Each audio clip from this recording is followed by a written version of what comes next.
আমার বলবার উদ্দেশ্য আছে এইটা যে আমরা মোটামুটি 200-250 লোক, আমরা ড্রাইভার ক্লাসের লোক, हम लोग डेली कमाने खाने वाला লোক আছি।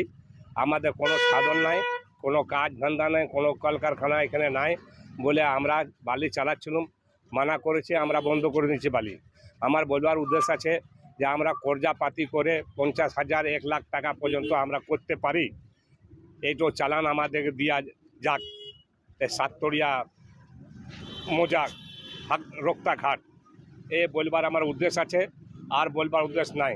আর কোনো না আপনারা চালান দিবেন তো বালি কোনো মধ্যে আমরা চালাবই। যে গুলি খাইতে হবে তো আমি গুলি খাই মরে যাবো। আমার নাম আছে আজিজ খান, কথা বুঝলেন?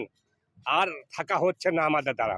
আর না ছিলে পিলেকে নিয়ে পরে আমি রাস্তাতে নেমে যাব। আমাদেরকে কাজ দেন, আমাদের কোনো কাজ দেন, আমরা কাজে তৈয়ার আছি। জোর করে তার কোনো কিছু করা যায় না। জোর বলে কোনো জিনিস নেই। দেখুন, যদি আইনি কোনো প্রক্রিয়ায় রাজ্য সরকার তাদেরকে তুলতে দেয়, সে জায়গায় তোলা যেতে পারে। এভাবে জোর করে এইসব করা যাবে না, এগুলো বরদাস্ত করা যাবে না। এগুলো পুলিশ আইনিভাবে দেখছে। যদি তাদের কোনো সেরকম কোনো ব্যাপার থাকে, তারা বিএলওর কাছে দরখাস্ত করুক। সরকার যদি কোনোভাবে তাদেরকে লিজের ব্যাপার থাকে, যদি লিজ ফিজ দেয় কোনো জায়গায়, তাহলে হয়তো করুক। কিন্তু এইভাবে জোরপূর্বক কোনো কিছু করা যায় না। বেআইনি কোনো কিছু বরদাস্ত করা যাবে, বেআইনি হবে না। কি বলবে? দেখুন, এ তো সম্পূর্ণ উলট পুরাণ।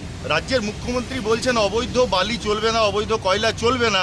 আর উনি জানেন না যে তৃণমূল দল শুরু থেকে শেষ অবধি, দিন থেকে রাত, দুর্নীতির সাথে যুক্ত, অবৈধ বালি পাচারের সাথে যুক্ত, কয়লা পাচারের সাথে যুক্ত।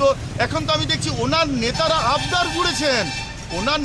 আবদার জুড়েছেন রাজ্যের স্বরাষ্ট্রমন্ত্রী, পুলিশ মন্ত্রী, মাননীয় মুখ্যমন্ত্রী, ওনার পুলিশের কাছে যে অবৈধ বালি চলতে দিতে হবে।